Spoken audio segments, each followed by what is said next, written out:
إن الله وملائكته يصلون على النبي يا أيها الذين آمنوا صلوا عليه وسلموا تسليما.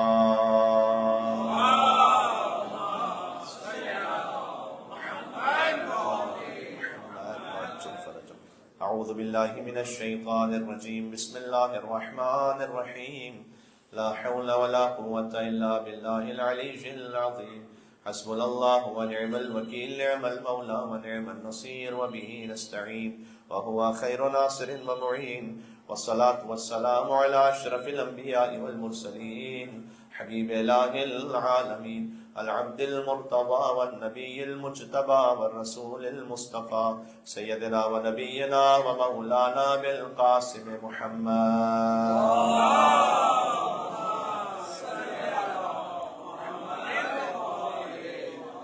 وعلى آله الطيبين الطاهرين المعصومين المظلومين المنتجبين المنتخبين الميامين سيما بقية الله في الأرضين الذين أعظم الله عنهم الرجس وطهرهم تطهيرا.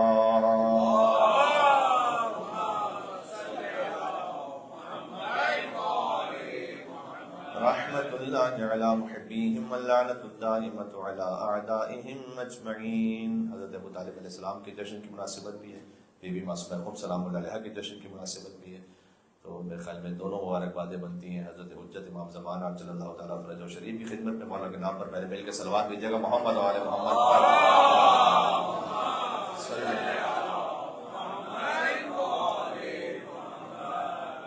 شب جمعہ بھی ہے تو دعا امام زمان علیہ السلام کا ہدیہ پیش کرتے ہیں. بسم اللہ الرحمن الرحیم. اللهم كن لوليك الحجة ابن الحسن صلواتك عليه وعلى آبائه في هذه الساعة وفي كل ساعة وليا وحافظا وقائدا ودليلا حتى تسكنه أرضك طوعا وتمتعه فيها طويلا. صلوات بر محمد وآل محمد. اللهم صل على محمد وآل محمد. ایک اور مل کے بلند تر اجتماعی صلوات بھیجیں.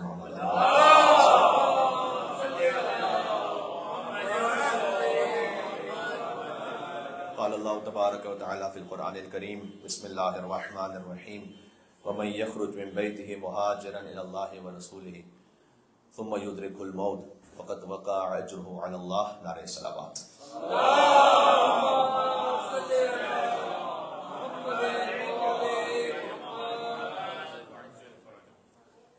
دو مناسبتیں ہیں جشن کی. ایک کل ایمان کے باب کی آمد ہے اور دوسرا شہر مقدس قم کی بی بی زینب کی آمد ہے. آپ بی بی زینب کو معصومہ کربلا بھی کہہ سکتے ہیں جیسے کہ معصومہ قم کہتے ہیں، اور بی بی معصومہ قم کو آپ قم کی زینب بھی کہہ سکتے ہیں. سلام اللہ علیہ. حضرت ابو طالب علیہ السلام کا جشن ولادت خاص طور پر بر صغیر میں 29 شوال زیادہ تاریخ معروف ہو گئی ہے. کہیں پر کسی قدیمی کتاب میں نے باقاعدہ کوئی شوال کی تاریخ تو نہیں دیکھی، لیکن وفات کی تاریخ البتہ 26 رجب المرجب ہے یا 7 رمضان ہے، اور حضور مکرم کی آمد سے 35 سال قبل حضرت ابو طالب علیہ السلام کی ولادت ہوئی ہے. تو بہرحال جو تاریخ منسوب ہے اس منسوب تاریخ پر جشن بھی منعقد ہوتا ہے دنیا بھر میں. میں کل یہاں سے باہر کسی مقام پر تھا جشن پڑھنے کے لیے، اور جتنا ذکر ہو جائے حضرت ابو طالب علیہ السلام کا وہ اتنا ہمارے لیے توشہ آخرت ہے. اس لیے جب امام سے پوچھا گیا تھا حضرت طالب علیہ السلام کے ایمان کے بارے میں تو امام باقر نے ارشاد فرمایا تھا کہ قیامت میں اگر تمام اللہ کی مخلوقات، اس میں لازمی سی بات ہے کہ 14 معصومین تو خود بخود تخصصاً خارج ہیں، تمام اللہ کی مخلوقات کا ایمان ترازو کے ایک طرف رکھا جائے اور ہمارے جد ابو طالب کا ایمان ایک طرف رکھا جائے تو ابو طالب کا پلڑا بھاری ہوگا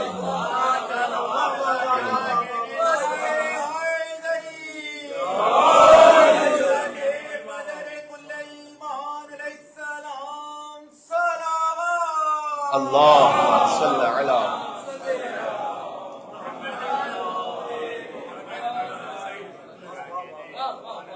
لیکن ابو طالب علیہ السلام سے جو دشمنی ہے وہ فضیلت کی دشمنی ہے، اس لیے کہ کافر پالنے کا موقع سارے بزرگوں کو ملا۔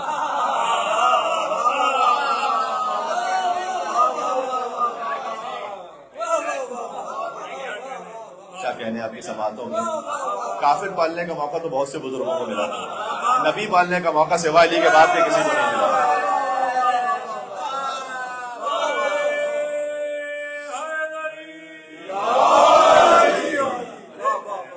محمد پالنے کا موقع سوائے ابو طالب کے کسی کو نہیں ملا، اس لیے وہ جو حسد ہے وہ ہے علی سے بھی تھا اور ابو طالب علیہ السلام سے بھی تھا۔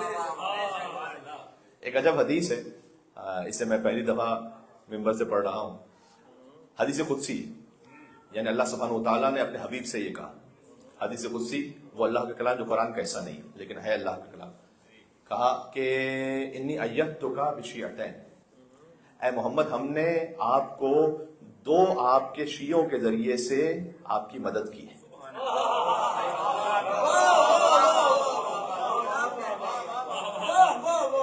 اس حدیث کو ذرا محسوس کیجئے کہ بڑی خاص بات ہے اس میں، کہ ہم نے آپ کے 2 شیعوں کے ذریعے بشیعتین، شیعہ یعنی پیروی کرنے والا، آپ کے 2 شیعوں کے ذریعے سے آپ کی مدد کی، شیعۃ تنصرک سرا و شیعۃ تنصرک جہرا، اس میں سے ایک شیعہ وہ ہے کہ جس نے چھپ کر آپ کی مدد کی ہے، ایک شیعہ وہ ہے جس نے کھل کر آپ کی مدد کی ہے۔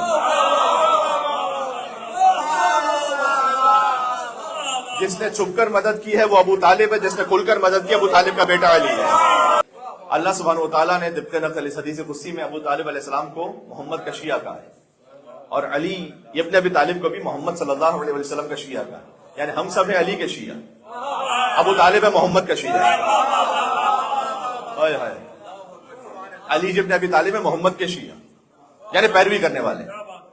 تو ابو طالب علیہ السلام 35 سال قبل حضور کی آمد سے ان کی دنیا میں آمد ہوئی، عبد المطلب کے ہیں، حضرت عبد المطلب کے 6 ازدواج تاریخ میں موجود ہیں۔ یہ ابو طالب علیہ السلام، ان کی والدہ کا نام بھی فاطمہ ہے، تو مولا علی کی والدہ کا نام بھی فاطمہ ہے، فاطمہ بنت اسد، حسنین کریمین کی والدہ کا نام بھی فاطمہ ہے، جن بی بی کا جشن ہے ان کا نام بھی فاطمہ ہے۔ تو اہل بیت علیہ السلام میں یہ نام تو ہر جنریشن میں رہا ہے، اس لیے میں آپ کی خدمت میں سنا چکا ہوں کہ کئی احادیث جنہیں فاطمیات کہا جاتا ہے، کہ ایک فاطمہ نے سنا، مثال کے طور پر امام رضا علیہ السلام کی بیٹی فاطمہ انہوں نے سنا، امام حسین کاظم علیہ السلام کی بیٹی فاطمہ انہوں نے سنا، امام جعفر صادق علیہ السلام کی بیٹی فاطمہ انہوں نے سنا، محمد باقر علیہ السلام کی بیٹی فاطمہ انہوں نے سنا، امام زین العابدین کی بیٹی فاطمہ انہوں نے سنا، امام حسین علیہ السلام کی بیٹی فاطمہ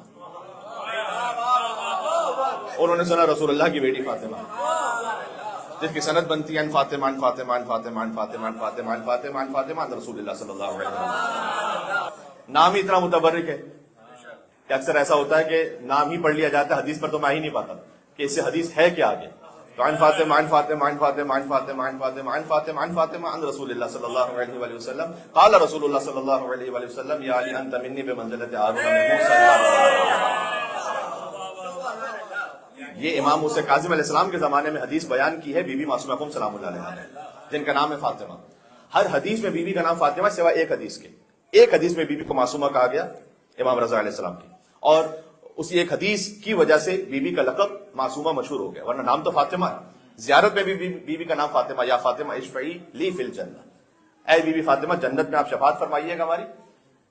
فإن لک عند اللہ شأنا من الشان، مرزا قمی ایک طالب علم کے خواب میں آئے تھے قم کے، اور اس قم کے طالب علم کے ایک دماغ میں ایک مرتبہ خیال آیا کہ بی بی معصومہ قم سے یہاں پر ہر شیعہ آگے کہتا ہے کہ آپ ہماری شفاعت فرمائے گا جنت میں، تو کیا بی بی کی شفاعت اتنی وسیع ہے کہ وہ ہر شیعہ کی شفاعت کریں گے؟ تو مرزا قمی نے طالب علم کے خواب میں آ کر کہا تھا کہ تم بی بی کی شفاعت کے بارے میں شک کر رہے ہو، اللہ نے اہل قم کی شفاعت تو میرے ذمہ لگائی دی۔ تو حضرت ابو طالب کی والدہ کا نام ہے فاطمہ، اور فاطمہ بنت عائز مخزومی، اور حضرت عبداللہ حضور کے والد، ان کے والد کا نام بھی ہے فاطمہ، والدہ کا نام. یعنی حضرت عبد المطلب کی جو اولادیں ہیں ان میں حضرت ابو طالب اور حضرت عبداللہ، یہ دو بھائی وہ ہیں کہ جو ایک ہی ماں سے ہیں. یہ ذہن میں رکھیے گا، باپ دونوں کے عبد المطلب ہیں اور والدہ بھی ایک ہی ہیں، فاطمہ بنت عائز مخزومی. حضرت عبد المطلب محمد کے بھی دادا ہیں، علی کے بھی دادا ہیں، اور ان کا کنٹریبیوشن یہ ہے کہ کتنی سنتیں عبد المطلب کی ایسی ہیں جو اسلام نے جاری رکھی. مثلا خود طواف کے ساتھ چکر ہونا، یہ ابو طالب کے والد کی سنت ہے. ورنہ ایک زمانے میں یہ تھا کہ جب عربوں میں حج ہوتا تھا تو طواف کا کوئی عدد متعین نہیں تھا، اب کتنے بھی چکر لگا لیجیے. حضرت عبد المطلب نے متعین کیا تھا کہ 7 چکر پر ایک طواف پورا ہوگا، جسے اسلام نے باقی رکھا. حضرت عبد المطلب کی سنت ہے کہ جب انہیں کوئی خزانہ ملتا تھا زیر زمین تو اس کا خمس نکالتے تھے. پہلی مرتبہ تاریخ میں جس نے خمس نکالا وہ حضرت عبد المطلب ہے. یہ بات سمجھ میں آ رہی ہے؟ اب جو سنت حضرت عبد المطلب پر عمل کرنے والا ہے، جو ان کی آل کا ماننے والا ہے، اسے خمس نکالنے میں تکلیف اس لیے نہیں ہونی چاہیے کہ اس پہ فرض ہو چکا ہے. تو یہ پہلی مرتبہ حضرت عبد المطلب نے تاریخ میں خمس نکالا خزانے پر، جس اسلام نے جاری رکھا. حضرت عبد المطلب نے وہ زمزم کا کنواں کہ جو فراموش ہو چکا تھا اسے دوبارہ سے اس مقام کو متعین فرما کے وہاں سے اس کنویں کا پانی جاری فرمایا کہ حضرت عبد المطلب ہے. تو تاریخ میں کئی حضرت عبد المطلب کی سنتیں جو جاری و ساری رہی. پھر ایک انسان کا خون بہا 100 اونٹ، یہ بھی حضرت عبد المطلب اور حضرت عبداللہ کا واقعہ کہ حضرت عبد المطلب نے یہ منت مانی ہوئی تھی کہ جب اللہ مجھے 10 بیٹے عطا کر دے گا تو ایک بیٹا کم سے کم میں اس کی راہ میں قربان کروں گا. اور جب بیٹوں میں نام آیا تو حضرت عبداللہ کا نام آیا، حضور کے والد. اب یہ اللہ سبحانہ و تعالیٰ کا اہتمام تھا. دیکھیں شریعت ابراہیمی میں طریقہ تھا کہ ابراہیم علیہ السلام نے اسماعیل کے گلے میں چھری رکھی تھی اللہ کی خاطر قربان کرنے کے لیے. تو حضرت عبد المطلب انہوں نے منت مانی تھی کہ اللہ مجھے اگر 10 بیٹے عطا کرے گا تو ایک میں اس راہ میں قربان کر دوں گا. تو کون سا بیٹا قربان ہو؟ تو 10 بیٹوں میں سے قرآ جب نکالا گیا تو حضرت عبداللہ حضور کے بابا کے نام پہ نکلا. حضرت ابو طالب نے آگے بڑھ کر یہ گزارش کی، ریکویسٹ کی کہ عبداللہ جو ان کے بھائی ہیں، باپ کی جانب سے بھی اور ماں کی جانب سے بھی سگے بھائی ہیں، کہ کیوں نہ ایسا کیا جائے کہ اگر 10 اونٹ اور حضرت عبداللہ اس پر قرآ ڈال دیا جائے کہ اگر 10 اونٹ نکلے تو وہ فدیہ قرار پائے حضرت عبداللہ کا. پھر قرآن نکلا حضرت عبداللہ کا 10 سے مزید 10 بڑھا دیے جائیں 20 اونٹ حضرت عبداللہ. پھر قرآن نکلا حضرت عبداللہ. اچھا یہ قرآن نکال کر حکم شریع کو عکس کرنا، یہ آج بھی شریعت اسلامی میں بہت سے مقامات پر قرآن نکال کر عکس کیا جاتا ہے، کچھ اسلامی اصولوں کو اس کی تفصیل اپنے مقام پر. تیسری مرتبہ حضرت عبداللہ 30 اونٹ، پھر قرآن نکلا حضرت عبداللہ. حضرت عبداللہ 40 اونٹ، قرآن نکلا حضرت عبداللہ. 50 اونٹ، 60 اونٹ، 70، 80، 90، 100. جب 100 اونٹوں تک پہنچا سلسلہ 100 اونٹ تو پھر قرآن نکلا 100 اونٹ. اس وقت سے ایک انسان کی دیت قرار پائی 100 اونٹ. اگر غور فرمائیے گا، میں ابو طالب علیہ السلام کا شجرہ اور خاندان پڑھ رہا ہوں. حضرت ابو طالب علیہ السلام کی ولادت ہوئی اور حضرت ابو طالب علیہ السلام کی ولادت کے 35 سال بعد حضور مکرم کی ولادت ہوئی. جب حضور مکرم کی ولادت ہوئی تو یکم عام الفیل، آپ جانتے ہیں ہاتھیوں والا سال، جب ابراہ نے حملہ کیا تھا ہاتھیوں کو لے کر. اور آپ یہ بھی جانتے ہیں کہ ہاتھی حجاز کا جانور نہیں، افریقہ کا جانور ہے. حجاز میں تو ہاتھی ہوتے نہیں، حجاز میں تو اونٹ ہوتے ہیں. تو اتنے سارے ہاتھی جب حجاز پہنچے تو اب میں یہ کہوں کہ چھوٹے چھوٹے جانوروں نے اتنا بڑا جانور پہلی دفعہ دیکھا تھا وہاں پر.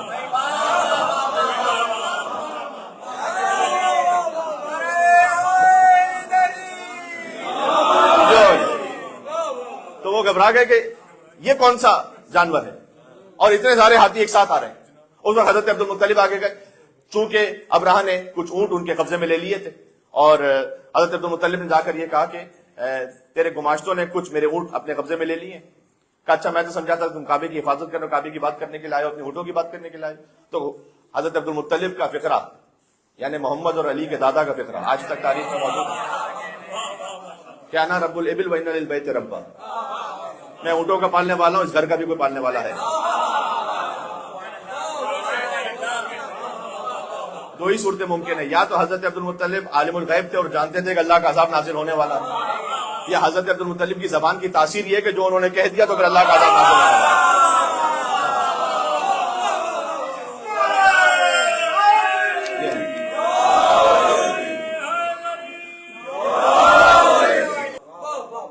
تو یہ ان کے الفاظ کی تاثیر تھی کہ جب انہوں نے کہہ دیا. ایک مجھ سے میرے عزیز بھائی نے گزارش کی ہے، میں کبھی ہو سکا تو آپ کی خدمت میں پڑھوں گا، کہ حضرت عیسیٰ علیہ السلام کے بعد تو کوئی نبی نہیں آیا حضور مکرم تک. 600 سال کا زمانہ گزرا ہے اور زمین حجت خدا سے خالی نہیں ہوتی. حضور مکرم آخری نبی، حضرت عیسیٰ علیہ السلام سیکنڈ لاسٹ نبی. تو اس 600 سال کے زمانے میں حجت کون ہے اللہ کی؟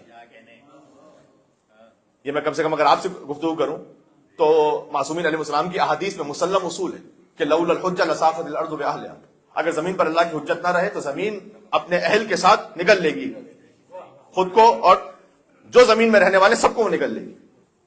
اس کا مطلب ہے کہ اس 600 سال میں کوئی نہ کوئی تو حجت ہے اللہ کی،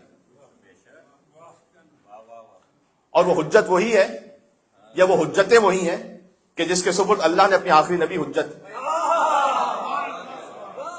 اپنی آخری حجت کو، یعنی نبیوں میں جو آخری حجت ہے اس نبی کو جس کے حوالے کیا. حضرت عبداللہ کی تو وفات ہو چکی تھی حضور کے دنیا میں آنے سے پہلے، اور بعض اہل کتاب آپ سمجھ سکتے ہیں کہ کون تھے وہ زمانے میں، جنہوں نے پڑھ رکھا تھا کہ اسی خاندان میں وہ آخری نبی آنے والا ہے. لہذا حضرت عبداللہ علیہ السلام ایک سفر پر گئے ہوئے تھے، انہیں سفر کے دوران انہیں مار دیا گیا کیونکہ وہ جانتے تھے کہ ان کے سلط سے وہ آخری نبی آنے والا ہے. اس بات سے ناواقف تھے کہ اللہ سبحانہ و تعالیٰ نے پہلے ہی اہتمام کر دیا تھا کہ صلب عبداللہ سے حضور مکرم کا نور بی بی آمنہ کے رحم مطہر میں آ چکا تھا، اور حضور مکرم کی ولادت ہوئی تو حضرت عبد المطلب نے پالا حضور کو 8 سال تک. 8 سال بعد حضرت عبد المطلب کی جب وفات کا وقت قریب آیا تو انہوں نے مشورتاً اپنے بیٹوں کو جمع کیا اور کچھ لوگوں کو جمع کیا، اور اللہ کی حجت ہے لیکن حضور مکرم سے بھی اللہ سبحانہ وتعالیٰ نے کئی مقامات پر کہا کہ مشورہ کیجئے تاکہ ایک حجت تمام ہو.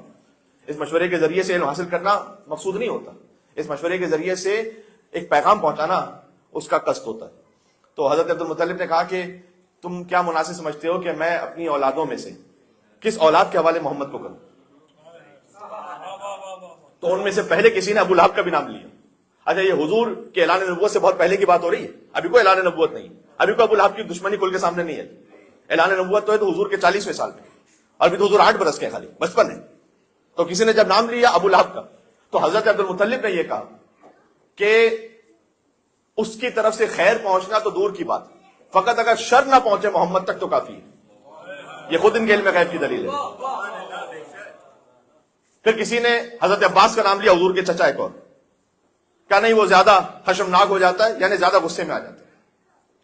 اور پھر جیسے ہی حضرت ابو طالب کا نام آیا تو حضرت عبد المطلب کے چہرے پہ مسکراہٹ آئی اور فرمایا کہ مشیت یہی ہے کہ محمد کو ابو طالب کے سپرد کیا جائے. 8 سال تک حضرت عبد المطلب نے پالا حضور کو، 8 سال کے بعد ابو طالب نے پالا، اور ابو طالب نے ایسے پالا کہ اپنے ساتھ بستر لگایا، اپنے بچوں کو بھوکا رکھا، حضور کو کھانا کھلایا. یہ خود حضور مکرم کی گواہی ہے. کئی مرتبہ ایسا ہوتا تھا کہ کھانا اتنا وافر مقدار میں نہیں ہوتا تھا کہ تمام گھر والے کھا سکیں، تو حضرت ابو طالب علیہ السلام نے اپنے بچوں کو بھوکا رکھا، اپنے بچوں کو پیاسا رکھا. یہ سنت ابو طالب علیہ السلام جاری و ساری رہی بعد میں بھی.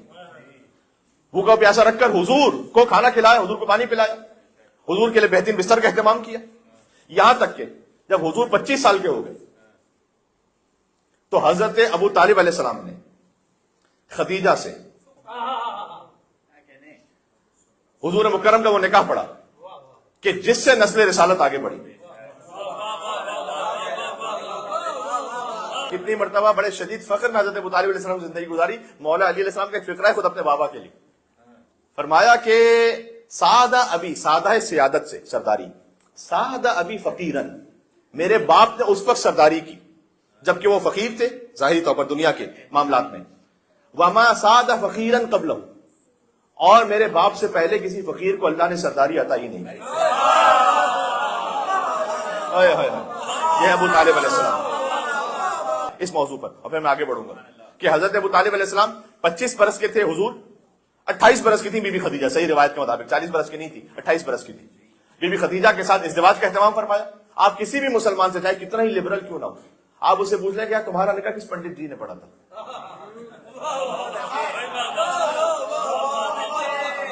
تو غصے میں بھنا کر کہے گا کہ بھائی میں کتنا ہی گناہگار کیوں نہ صحیح، لیکن میں لا الہ الا اللہ محمد رسول اللہ پڑھنے والا ہوں. اچھا آپ محمد رسول اللہ پڑھنے والے تو آپ کا نکاح مسلمان پڑھے جو خود محمد رسول اللہ ہے.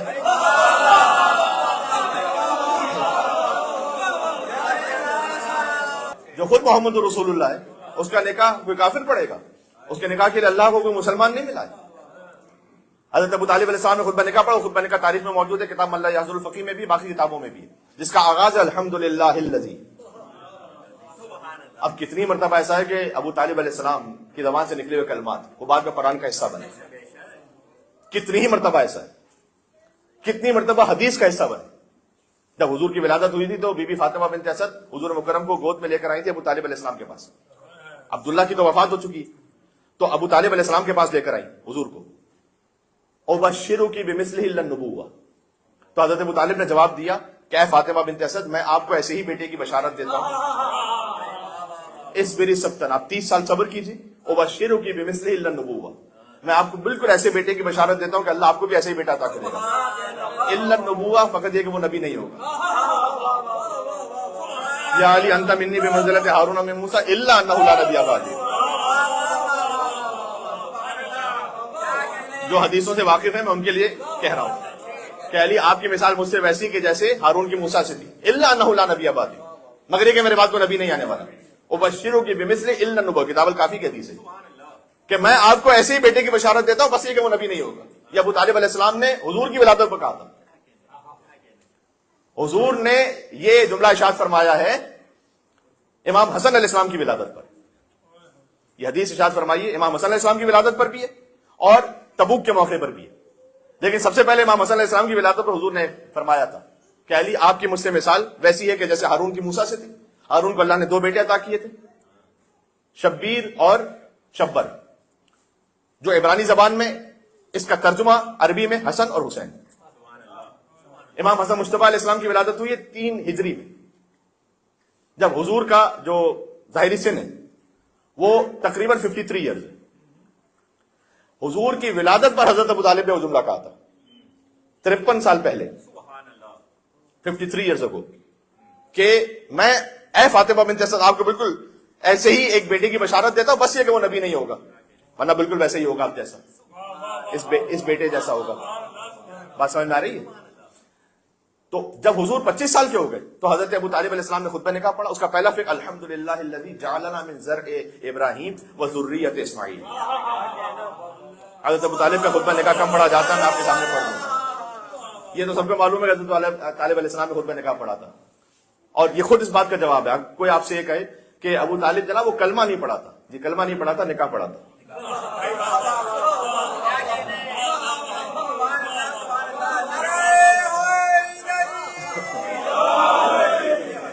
کلمہ تو کوئی بھی پڑھ سکتا ہے، نکاح ہر کوئی نہیں پڑھ سکتا. پتہ نہیں کتنی میری بات پہنچ رہی ہے. کلمہ تو کوئی بھی پڑھ سکتا ہے، نکاح ہر کوئی نہیں پڑھ سکتا ہے. جی کلمہ نہیں پڑھا تھا لیکن نکاح پڑھا تھا. الحمدللہ الذی جعلنا من ذریۃ من زرع ابراہیم وذریۃ اسماعیل. حمد اس پروردگار کی جس نے ہمیں قرار دیا اسماعیل اور ابراہیم کی ذریت اور شاخ اور نسل سے.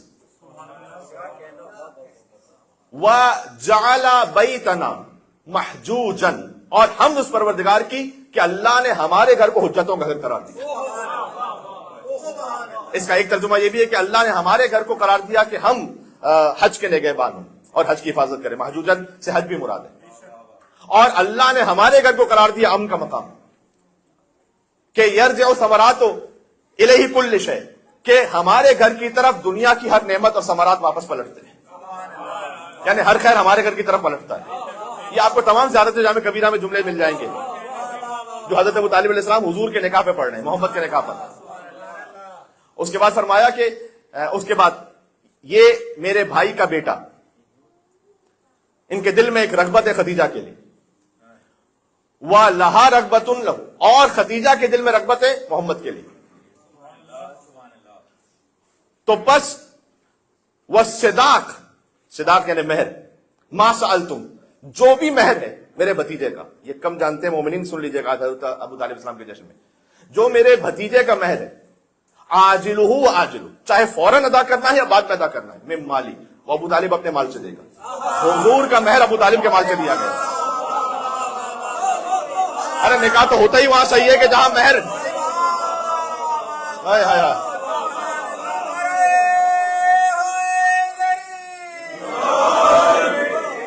کتنا پاکیزہ ہوگا ابو طالب علیہ السلام کا مال،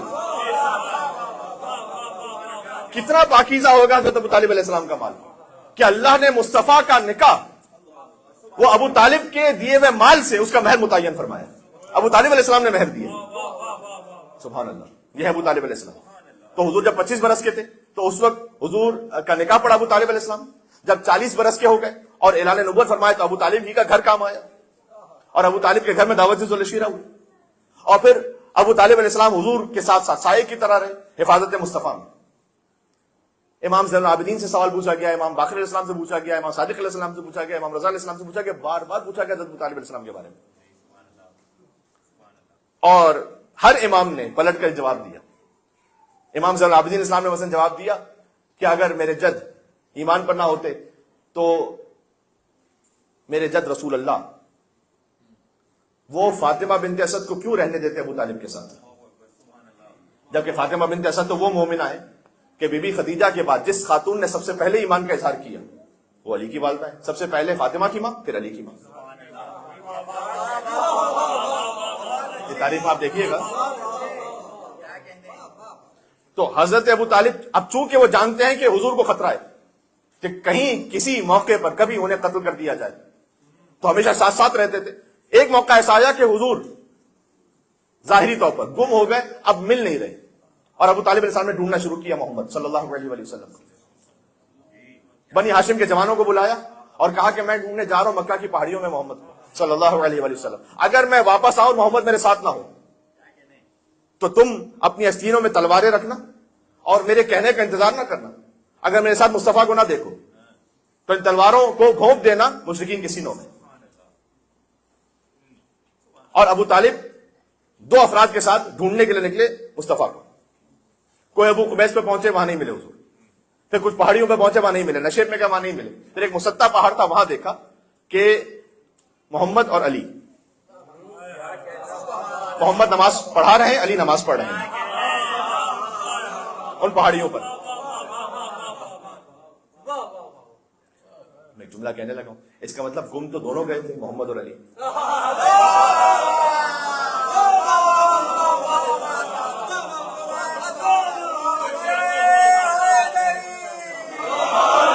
ڈھونڈنے نکلے فقط محمد کو، علی کی فکر نہیں تھی محمد کہاں پر ہے۔ ڈھونڈنے نکلے اپنے بھتیجے کو، دیکھا حضور نماز پڑھا رہے ہیں، علی نماز پڑھ رہے ہیں۔ 2 جو ساتھ تھے حضرت ابو طالب کے، ان کا نام تاریخ میں نہیں ہے، انہوں نے علی سے جا کے یہ پوچھا کہ تم کیا کر رہے تھے۔ اب دیکھیں نماز کوئی فیملیئر چیز تو ہے نہیں، تو اکثر کو تو معلوم ہی نہیں کہ یہ کیا ہو رہا ہے، کہا یہ تم کیا کر رہے تھے، تو مولا علی کا جواب یہ ہے کہ جو محمد کر رہے تھے وہ میں کر رہا تھا۔ کہ نہیں کہا میں اللہ کی عبادت کر رہا تھا، کہ جو محمد کر رہے تھے وہ میں کر رہا تھا۔ کہ اپنے باپ سے پوچھ لیا تم نے، اپنے باپ سے پوچھ لیا تم نے؟ تو مولا کائنات نے جواب دیا کہ اللہ نے جب مجھے ابو طالب کے گھر میں بھیجا تو کیا میرے باپ سے پوچھ کے بھیجا تھا اللہ نے، یا آپ کی مشیت سے بھیجا تھا؟ لہٰذا میں بھی مشیت پروردگار کا پابند ہوں، جو محمد کرتے جاؤ میں کرتا جاؤں گا۔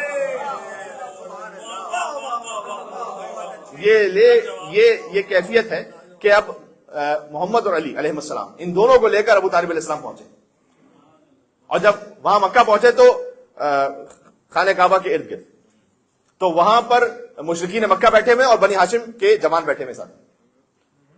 ابو طالب علیہ السلام نے وہاں کر کہا کہ اگر محمد اس وقت نہ ملتے تو مکہ نہیں، میں روئے زمین پر کسی ایک مشرک کو نہ چھوڑتا، میں روئے زمین پر کسی ایک مشرک کو نہ چھوڑتا۔ یہ ابو طالب علیہ السلام کا جلال تھا۔ اس خاطر کہ جب حضرت ابو طالب السلام کی وفات ہوئی، ذرا غور کیجیے گا، جو اللہ نے کہا نا کہ آپ ہجرت فرما لیجیے اور مکہ چھوڑ کر مدینہ تشریف لے جائیے. ابو طالب علیہ السلام کی وفات کے بعد اللہ سبحانہ و تعالیٰ کا اپنے حبیب کو حکم دینا کہ وہ مکہ چھوڑ کے مدینہ چلے جائیں، یہ ابو طالب کو خاموش خراج عقیدت اللہ کی جانب سے. یعنی مکہ میں ابو طالب کے بعد کسی کا احسان نہیں چاہیے آپ کو، صرف ابو طالب کا احسان ہو آپ کو، اور کسی کا احسان نہیں چاہیے. وہ شیب ابی طالب کے احسان کی میں بات کروں تو پھر ایک اور پوری مجلس چاہیے اس پر. تو حضرت ابو طالب علیہ السلام کا وہ احسان جا بجا آپ کو دو موقع سے ملیں گے جہاں اہل بیت علیہ السلام سے، خاص طور پر مولا علی علیہ السلام، ان سے جب کچھ پوچھا گیا تو معمولاً مولا علی علیہ السلام نے غضب کا اظہار کرتے ہوئے جواب نہیں دیا. لیکن کچھ صورتیں ایسی ہیں، آپ جانتے ہیں کہ جب عمرو ابن عبد ود آیا تھا تو اس وقت حضور مکرم نے بھی فرمایا کہ من لحاظ الکلب، کون ہے جس کتے کے پاس جائے. اور مولا علی سے ایک مرتبہ پوچھا گیا حضرت ابو طالب کے لیے کہ یا علی ابو کا فنار، کیا تمہارا باپ جہنم میں؟ فرمایا کہ فاح اللہ فمک، اللہ تیرے منہ کو بند کر دے. معمولاً نفری نہیں ملتی آپ کو اہل بیت علیہ السلام کے کلام میں، لیکن مولا علیہ السلام کے لیے کہ اللہ تیرے منہ کو بند کر دے. ابھی فنار، کیا میرا باپ جہنم میں ہو؟ وانا قسیم الجنت من النار، جبکہ جنت و جہنم کو تقسیم کرنے والا ہی میں نے. میرے مولا کہنا چاہتے تھے کہ میرے باپ کی فکر نہ کر، تقسیم تو میں کروں گا.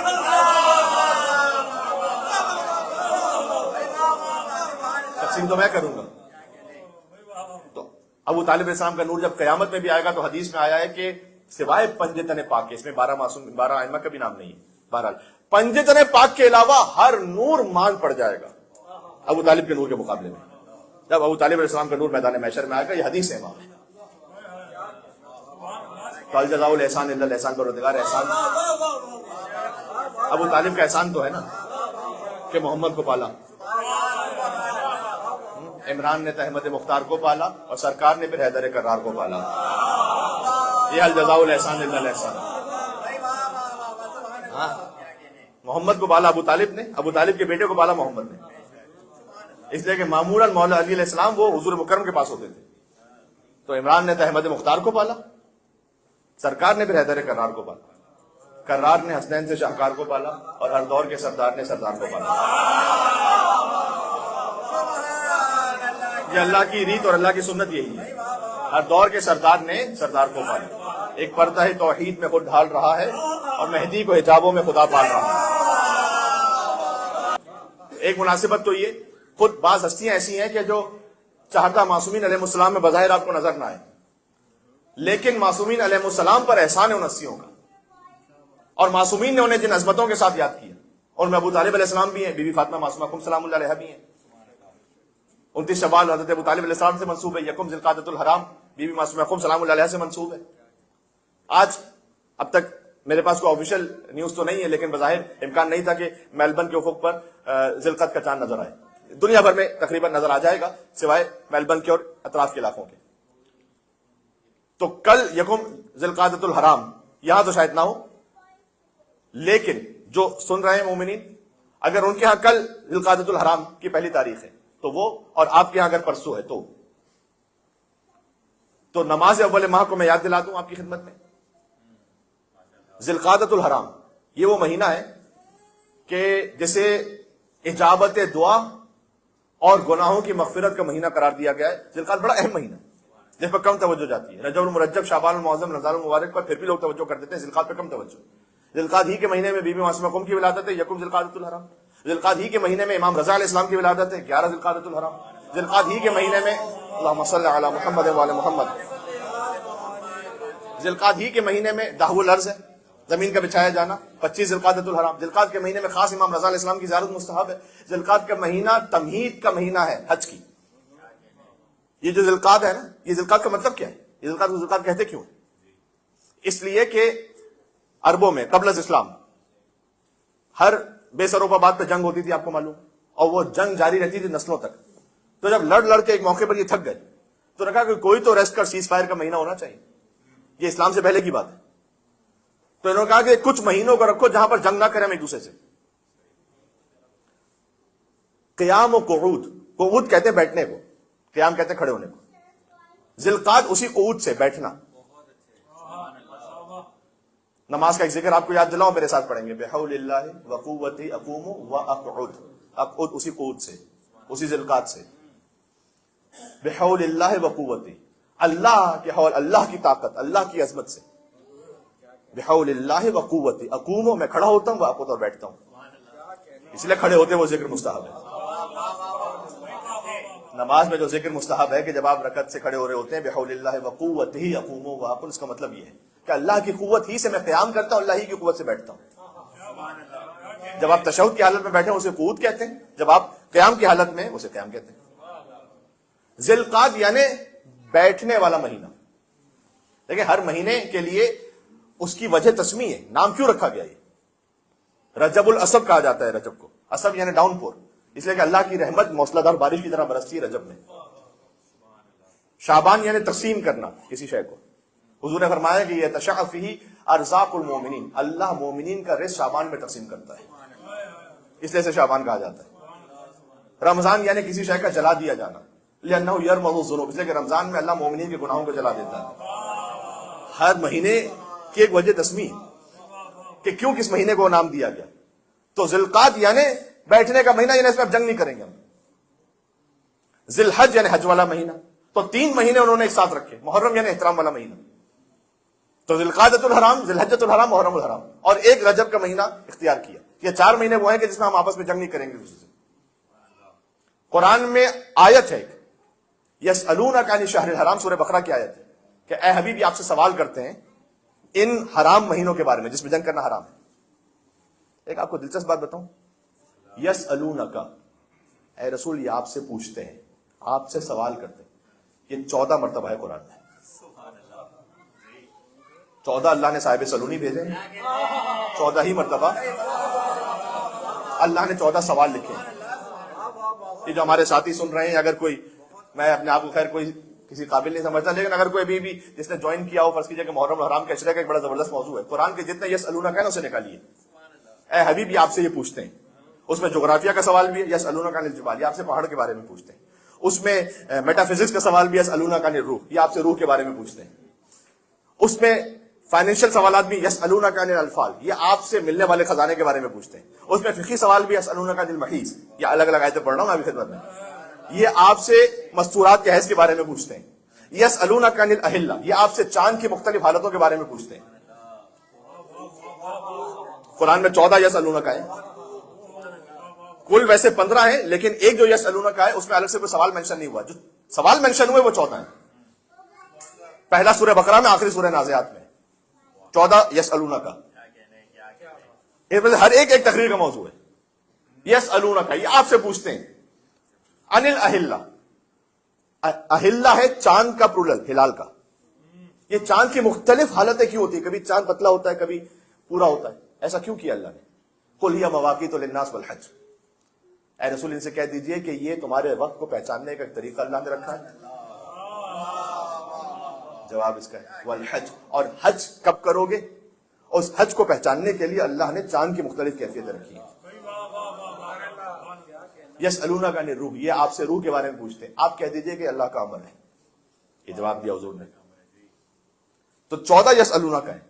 یہ ابن عباس، انہوں نے کہا تھا، حبر الامہ جنہیں کہا جاتا ہے، امت کنگ، سب سے بڑے مفسر سمجھے جاتے ہیں امت میں، تو ابن عباس نے کہا کہ یہ امت مصطفیٰ کی ایک شان ہے کہ انہوں نے جب اپنے نبی سے کچھ پوچھا تو سادہ الفاظ میں کہو تو ایک ڈھنگ کی بات پوچھی ہے، اس لیے کہ حضرت موسیٰ علیہ السلام کی امت نے جو ان سے پوچھا تھا وہ یہ تھا کہ ہم اللہ دکھاؤ، یہ حضرت موسیٰ علیہ السلام کی امت نے پوچھا تھا کہ وہ گائے کون سی ہونی چاہیے، تو کہا یہ جو مصطفیٰ کی امت نے پوچھا یہ بہتر سوال پوچھا ہے۔ اس میں سے ایک سوال یہ پوچھا کہ یسألونک عن الشہر الحرام، اے رسول یہ ذی القعدہ پہ بات ہو رہی ہے، ابھی ذی القعدہ شروع ہونے والا ہے، اے رسول یہ آپ سے حرام مہینوں کے بارے میں پوچھتے ہیں۔ حضور مکرم نے تشریف لائے نا، تو جو پہلے سے عربوں میں کچھ طریقہ کار رسومات جاری تھی، اس پر 3 طرح کے ریئیکشن تھے رسول اللہ کے، یہ خود پھر ایک پوری مجلس کا کم سے کم موضوع ہے۔ حضور نے کچھ ان کی سنتوں رسومات کو بالکل کرسٹل کلیئر کا یہ نل اینڈ وائڈ، یہ ہو ہی نہیں سکتا، انکاری بیہیویئر تھا حضور کا۔ مثلا شراب، حضور نے شریعت میں یہ نہیں کہا کہ اچھا شراب تھوڑی چل جائے گی لیکن زیادہ نہ پیو. نہیں, ایک قطرہ بھی نہیں. بت پرستی کا ایک قطرہ کچھ بھی نہیں. ہو ہی نہیں سکتی بت پرستی. لکم دینکم ولی دین, تمہارا دین ہمارا دین نہیں ہو سکتی. کچھ رسومات کے لیے حضور کا جو ریئیکشن تھا وہ اصلاحی تھا. حضور نے منع نہیں کیا اس کام سے, لیکن اس نے ایک اصلاح کر دی. مثلا عربوں میں یہ طریقہ تھا کہ اگر کسی خاتون کے شوہر کا انتقال ہو جائے تو اس کی عدت وہ 1 سال تک رکھتے تھے. حضور نے کہا نہیں, عدت تو باقی رہے گی لیکن 1 سال نہیں, 4 مہینے 10 دن. اصلاح کر دی. مثلا عربوں میں یہ طریقہ تھا کہ وہ حج جب کرتے ہیں تو طواف کو برہنہ کرتے ہیں. برہنہ طواف حرام ہو گیا. طواف ہے لیکن برہنہ نہیں ہوگا. تو حضور مکرم نے کچھ چیزوں کی اصلاح فرما دی. مثلا عربوں میں طریقہ تھا کہ وہ لمٹ لیس شادیاں کرتے تھے. 50 بیویاں بھی ہوں تو ٹھیک ہے. تو حضور نے آگے اس کو 4 تک فکس کر دیا. اچھا, یہ بات لوگ سمجھتے ہیں کہ پہلے 1 شادی ہوتی تھی تو 1 سے 4 تک ہے. نہیں, پہلے 50 ہوتی تھی, 50 سے 4 تک حضور لے کر آئے. یہ اس طرف سے معاملہ ہے. کہا کہ اگر عدل نہ کر سکو تو ایک ہی کرو. اب خواتین کا مجمع کم ہو جائے گا, میں زیادہ تفصیل میں جاؤں گا. تو 4 تک اسے فکس کر دیا حضور. تو کچھ چیزوں کی اصلاح کی, کچھ چیزوں کو حضور نے ویسے ہی ثابت رکھا, چینج بھی نہیں کیا. ان میں سے ایک یہ ہے کہ 4 احترام کے مہینے یہ اسلام سے پہلے سے تھے, حضور نے اسی کو باقی رکھا. حضرت عبد المطلب نے جو خمس کی سنت رکھی تھی حضور نے اس کو ویسے ہی باقی رکھا. طواف کی تعداد کی سنت رکھی تھی ویسے ہی باقی رکھا. میں نے بھی آپ سے عرض کیا, حضرت عبد المطلب نے اس وقت عربوں میں یہ اصول رائج کیا کہ باپ کی زوجہ باپ کے مرنے کے بعد نعوذ باللہ من ذالک بیٹا اسے شادی کر لیتا تھا. عرب میں طریقہ تھا. سورہ بقرہ میں باقاعدہ آیت نازل ہوئی. حضرت عبد المطلب نے یہ منع کیا تھا کہ جو ایک مرتبہ باپ کے ازدواج میں آ گئی اب بیٹا اس سے شادی نہیں کر سکتا. جو حضرت عبد المطلب کی سنت تھی وہ رسول اللہ نے جاری رکھی. تو حضور کے جو بیہیویئرز ہیں اس میں کچھ ہیں انکاری, کچھ ہیں اصلاحی, کچھ ہیں اثباتی. ان میں سے ایک ہے یہی حرام مہینے یعنی احترام والے مہینے. یہ اسلام سے پہلے سے. تو ذوالقعدۃ الحرام, ذوالحجۃ الحرام, محرم الحرام, رجب المرجب. تو ذوالقعدہ کے ایک تو یہ احترام ہے. تو آپ اس میں اس مہینے میں خاص تاکید ہے کہ سبحان اللہ والحمدللہ ولا الہ الا اللہ واللہ اکبر کے ذکر کو کثرت کے ساتھ پڑھیں. تو آپ اس بات کو یاد رکھیں. اس میں اس بات کی خاص تاکید ہے کہ آپ صلوات کو کثرت کے ساتھ بھیجیں. امام رضا علیہ السلام کی زیارت کریں, مل کے صلوات بھیجیں گا. نام علی ابن موسیٰ رضی اللہ عنہ صلی اللہ علیہ محمد وعلی محمد.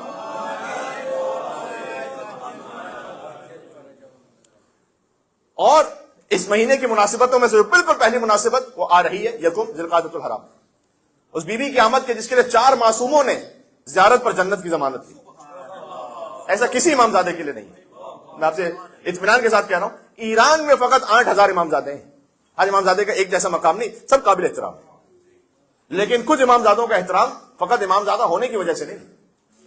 ان کا احترام اس خاطر ہے کہ قرآن کی کتنی آیتیں ہیں جن کا مصداق آپ کو بی بی معصومہ کم نظر آئیں گی, جس میں سے ایک آیت میں نے خطبے میں پڑھی.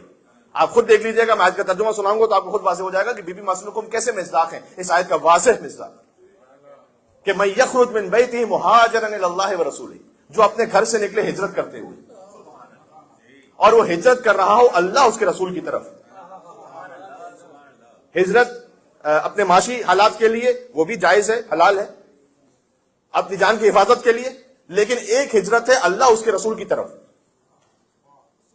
اللہ کی طرف ہجرت کا مطلب کیا ہے؟ امام کی طرف ہجرت. ذہن میں رکھیے گا,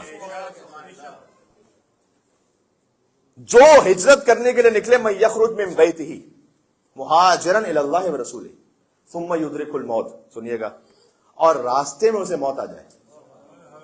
بی بی معصومہ قم جا رہی ہے مدینہ سے مشہد. مشہد پہنچنے سے پہلے قم میں ان کی وفات ہو گئی ہے.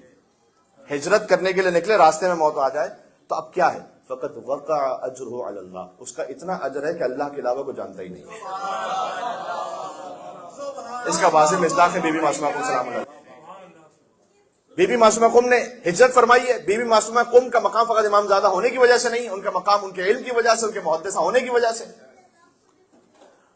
امام موسیٰ کاظم علیہ السلام کی اولادوں میں اگر آپ تاریخ کی میجر کتابوں میں دیکھیں تو مثلا بعض اولادوں کا ذکر آپ کو ہر کتاب میں ملے گا کہ یہ امام موسیٰ کاظم کی اولاد تھی، مثلا امام رضا. بعض اولادیں ایسی ہیں کہ جن کا ذکر آپ کو فقط ایک کتاب یا 2 کتابوں میں ملے گا، لیکن بہرحال کتابوں میں ہے کہ یہ بھی امام موسیٰ کاظم کی اولاد میں سے تھی. اگر کسی ایک کتاب میں بھی، یہ میں آج کی کتاب کی بات نہیں کر رہا جہاں سے 50 سال پہلے چھپی ہو، میں اس کتاب کی بات نہیں کر رہا، میں آج سے صدیوں پہلے کتابوں کی بات کر رہا ہوں جو ہماری سورس بکس ہیں. ان میں سے اگر کسی ایک کتاب میں بھی امام موسیٰ کاظم علیہ السلام کی اولاد کا اگر ذکر، مثلا اگر ایک کتاب میں بھی ان سب کو بھی کاؤنٹ کر لیجئے تو امام موسیٰ کاظم کے بیٹے بنتے ہیں 23 اور امام موسیٰ کاظم کی بیٹیاں بنتی ہیں 41. مشہور ہے بیٹوں بیٹیوں کو ملا کر 37 یا 38. لیکن اگر کسی ایک کتاب میں بھی ذکر آئے اسے بھی آپ شامل کر لیجئے تو 23 بیٹے 41 بیٹیاں. آپ ذرا غور کیجئے گا، میں آپ سے ایک سائیکولوجیکل پوائنٹ کر رہا ہوں کہ ہمارے ذہن میں فقط ایک بات ہے کہ بی بی معصومہ کم نے امام رضا علیہ السلام یعنی بھائی کی خاطر عزت کی. اگر ہم 41 بیٹوں کو مانیں امام موسیٰ کاظم کے، یعنی امام رضا علیہ السلام کے علاوہ 40 اور 23 بیٹوں کو مانیں تو امام رضا علیہ السلام کے علاوہ 22 اور بیٹے ہیں، یعنی امام رضا کے علاوہ بی بی معصومہ کم کے 22 اور بھائی ہیں جو مدینہ ہی میں رہتے ہیں. مدینہ میں 22 بھائیوں کے ہوتے ہوئے ایک بھائی کے لیے ہجرت کرنا، جس کا ایک ہی بھائی ہو نا، وہ بہن جا رہی ہے مجھے بھائی سے ملنا ہے، لیکن جس کے 23 بھائی ہیں اور 22 بھائی ان کے پاس ہیں، فقط ایک بھائی دور ہے اور یہ بیوی چلے. یہ بھائی کے لیے فقط نہیں جا رہی، یہ حجت خدا کی زیارت کے لیے جا رہی. یہ بات سمجھیے گا، یہ بی بی معصومہ کم سلام اللہ علیہ کی اس عظمت کو سمجھیے گا کہ حجت خدا کے احترام میں جا رہی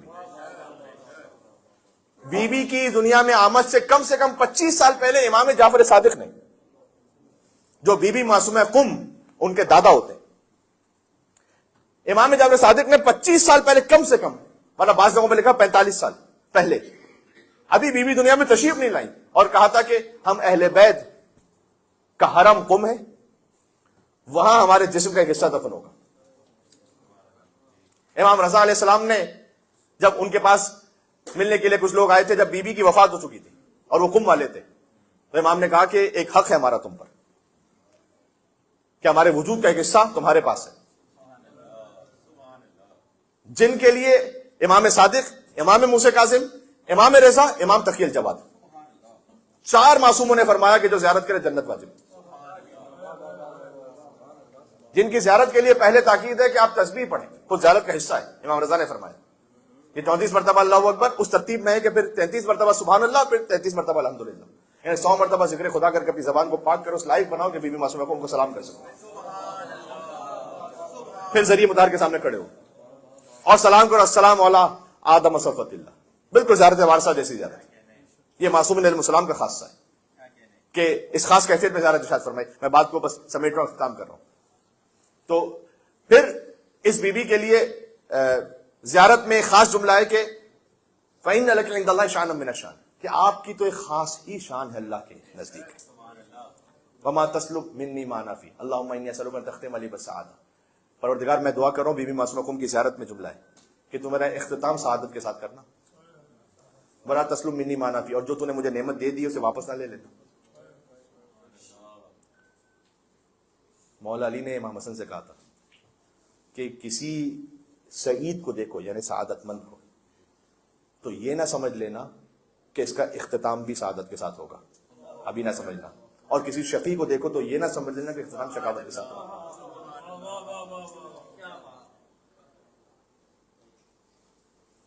حضرت کمیل گزر رہے ہیں مولا علی کے ساتھ، ایک بہترین تلاوت کی آواز آ رہی ہے، بہترین.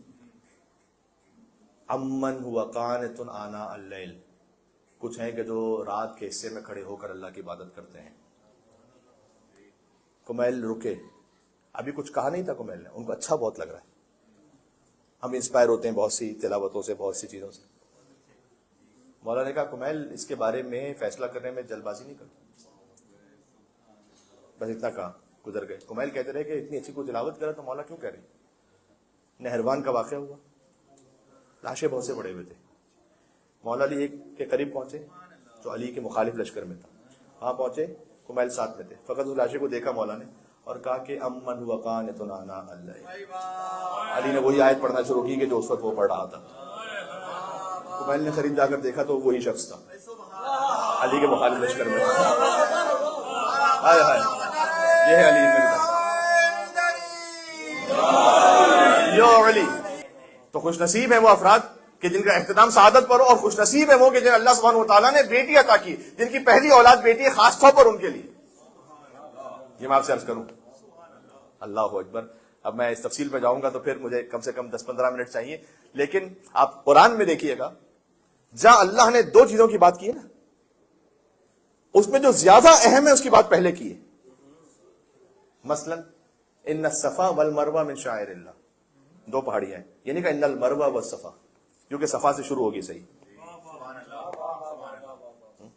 بات واضح ہو رہی. هل يستوي الذين يعلمون والذين لا يعلمون, کیا علم رکھنے والے اور علم نہ رکھنے والے برابر؟ تو پہلے علم رکھنے والوں کی بات کی. جہاں کمپیریزن ہے نا, وہاں جو پہلا اللہ سبحانہ و تعالیٰ نے مورد ذکر کیا ہے وہ زیادہ احترام والا ہے. اب ذرا جملہ سن لیے گا سورہ شورا میں, یہب لمن یشاء اناثا, اللہ جسے چاہتا ہے بیٹیاں عطا کرتا ہے, وَيَهِبُ لِمَن يَشَاءُ الذُّكُورَ, اور اللہ جسے چاہتا ہے پھر بیٹا عطا کرتا ہے. پہلے بیٹی کا ذکر کیا, اللہ جسے چاہتا ہے بیٹی عطا کرتا ہے, پھر کہ اللہ جسے چاہتا ہے بیٹی عطا کرتا ہے. لہذا فرمایا کہ میں اس بارے میں پورا واقعہ بھی آپ کو سنا سکتا ہوں, تاریخ سے بھی کچھ چیزیں سنا سکتا ہوں. حضرت اسماء بنت امیس جب واپس آئی تھی حبشہ سے 14 سال وہاں رہنے کے بعد, جب واپس تشریف لائیں تو حضرت اسماء بنت امیس سے عورتوں نے, مدینہ کی عورتوں نے پوچھا تھا کہ ایک سوال تو پوچھے گا آپ رسول اللہ سے, وہ یہ کہ قرآن میں جو زیادہ تر ذکر ہے وہ مردوں کے بارے میں زیادہ ہے. جو ورڈ ذکر ہوا ہے, یا ایھا الذین آمنوا, آمنو ایمان رکھنے والے مرد, مراد عورتیں بھی ہیں ساتھ میں, لیکن آمنو کا لفظ ذکر ہوا ہے, مومنوں کا لفظ, مومنات کا یہاں پر نہیں ہے. مثلا رجال لا تلہیہم تجارت, کچھ ہیں مرد ایسے کہ جنہیں تجارت اللہ کی یاد سے غافل نہیں کرتی, جس میں مستورات بھی شامل ہیں, لیکن خطاب کیا گیا مرد کے صیغے سے. تو ایسا کیوں ہے؟ تو بی بی اسماء بنت امیس جب پہنچی رسول اللہ کے پاس تو اس وقت اللہ نے آیت نازل کی تھی سورہ احزاب کے نمبر 35. دیکھیں مرد اور عورت, اس میں اللہ سبحانہ وتعالیٰ نے کچھ کمالات عورتوں کو عطا کی جو مرد کے پاس نہیں. جنت ماں کے قدموں تلے. حدیثوں میں کتنا ایسا آیا ہے کہ اگر کسی کی طہارت کو بیان کرنا ہو تو کسی نے مثلا حج کر لیا تو ویسا کہ جیسے ابھی ماں کے شکم سے متولد ہوا ہو. باپ کا ذکر نہیں ہے, ماں کا ذکر ہے. اس لیے حضور مکرم نے فرمایا کہ اسی وقت آیت نازل ہوئی سورہ احزاب کے آیت نمبر 35 کہ ان المسلمین والمسلمات والمؤمنین والمؤمنات والقانتین والقانتات والصابرین والصابرات والصابرین والصادقین والصادقات والصائمین والصائمات والمتصدقین والمتصدقات والحافظین فروجهم والحافظات والذاکرین اللہ کثیرا والذاکرات اعد اللہ لهم مغفرۃ واجرا عظیما. 10 صفات اللہ کے یہاں برابر ہے. ایمان رکھنے والے مرد, ایمان رکھنے والی عورتیں, صدقہ دینے والے مرد, صدقہ دینے والی عورتیں, روزہ رکھنے والے مرد, روزہ رکھنے والی عورتیں, اپنی عفت کی حفاظت کرنے والے مرد, عفت کی حفاظت کرنے والی عورتیں, اللہ کا ذکر کثیر کرنے والے مرد, اللہ کا ذکر کثیر کرنے والی عورتیں. تو یہ آیت خاص نازل ہوئی. ایک کتاب ہے جاذبہ قرآن, قرآن کیسے اٹریکٹ کرتا ہے, آگے کریم جہرمی کی کتاب ہے. اس میں انہوں نے کچھ واقعات لکھے ہوئے, اس میں سے ایک واقعہ انہوں نے جاپان کا لکھا کہ کومورو نام کا ایک شخص, وہ خود تو مومن ہو گیا تھا, بدھسٹ تھا, مومن ہو گیا. تو اس نے آ کر, ایک شیعہ وہاں پر انجینئر رہتے تھے, ان سے یہ کہا کہ میں تو مومن ہو چکا ہوں لیکن میری بیٹیاں, میں نے ان کو بڑا سمجھایا, وہ بات کو مان لیتی ہیں, لیکن بہرحال ان کے دماغ میں ایک شبہ ہے کہ اسلام نے عورتوں کے لیے کیا کوئی خاص مقام اور احترام رکھا ہے یا نہیں رکھا, ان کے ذہن میں ڈاؤٹ ہے.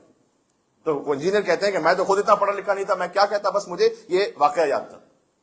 تو میں نے ان سے کہا کہ آپ اپنی بیٹیوں کو سورہ احزاب کے نمبر 35 سنائیے گا.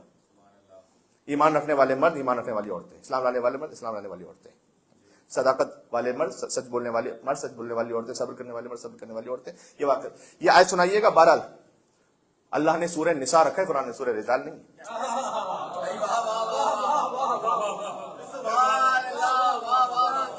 جو 3 الہی ادیان ہیں, بڑے ادیان, عیسائیت, یہودیت اور مسیحیت, جن کا تعلق اللہ سبحانہ و تعالیٰ سے, ان تینوں میں جو اہم ترین ہستی ہیں, یہودیت میں حضرت موسیٰ وَأَوْحَيْنَا إِلَىٰ أُمِّ مُوسَىٰ ہم نے موسیٰ کی ماں کی طرف وحی کی ہے۔ عیسائیت میں حضرت عیسیٰ علیہ السلام کی والدہ بی بی مریم، اللہ نے باپ نہیں رکھا عیسیٰ کا، ماں رکھی۔ اور مصطفیٰ کے ساتھ تو اللہ سبحانہ وتعالیٰ نے صلی اللہ علیہ وسلم کو اہتمام کیا کہ ان کی بیٹی کو 11 اماموں کی ماں بنایا، ایک بیٹی جو 11 اماموں کی ماں ہے۔ ابھی حدیث کے ساتھ میں پڑھی ام فاطمہ تو ابوہا و بعلہا و بنوہا، اس لیے جنہیں اللہ سبحانہ وتعالیٰ نے 12 بیٹی عطا کی، انہیں خاص اللہ نے ایک نعمت عطا کی۔ اس نعمت کے لیے حدیث میں امام نے فرمایا کہ البنون نعم، بیٹے نعمت ہے، والبنات حسنات۔ ہمارے ہاں اس طرح سے مشہور ہے کہ بیٹے نعمت اور بیٹی رحمت، لیکن حدیث میں آیا ہے، حدیث میں اس سے زیادہ بہتر جملہ ہے، بیٹے ہیں نعمت اور بیٹیاں ہیں نیکیاں۔ یہ لفظ حسنات، ربنا آتنا فی الدنیا حسنہ وفی الآخرۃ حسنہ۔ بیٹے ہیں نعمت، نعمت کا مطلب ہے مثلا گھر نعمت ہے، رزق نعمت ہے، اس طرح سے بیٹے بھی نعمت ہے۔ بیٹیاں ہیں حسنات، نیکیاں، مثلا نماز نیکی ہے، مثلا روزہ رکھنا نیکی ہے۔ بیٹے وہ ہیں دنیا کی نعمتوں کے ردیف میں، اور بیٹیاں ہیں آپ کی عبادتوں کے ردیف میں، یعنی فقط بیٹی کو پال لینا ہی عبادت ہے، یہ مراد ہے، صرف بیٹی کو پال لینا ہی عبادت ہے۔ اور ہمارے یہ ایک دو اہم میسیجز ہو گئے ذی القعدۃ الحرام کے حوالے سے، خود بیٹیوں کی ایک نعمت کے حوالے سے، اور بی بی معصومہ قم، ان کا مقام، ان کے علم، ان کی ہجرت، ان کے محدثہ ہونے کے سبب، ان کی زیارت پر جنت واجب ہونے کے سبب، ان کی قبر سے کرامات ظاہر ہونے کے سبب۔ کرامت و معجزے میں فرق یہ ہوتا ہے کہ جو زندگی میں ظاہر ہو وہ معجزہ ہے، جو زندگی کے بعد ظاہر ہو وہ کرامت ہے، یہ ذہن میں رکھیے گا۔ معجزہ ایسا نہیں کہ فقط نبی سے مخصوص ہے، امام رضا علیہ السلام بھی کچھ دکھائے تو معجزہ ہے، بعد میں امام رضا کی ذریعے سے کچھ ظاہر ہو وہ کرامت ہے۔ یہ فرق سمجھ میں آ گیا آپ کو؟ آیت اللہ مرشد نجفی 70 سال تک جاتے ہیں بی بی معصومہ قم کے حرم میں، سب سے پہلے ظاہر صبح کو،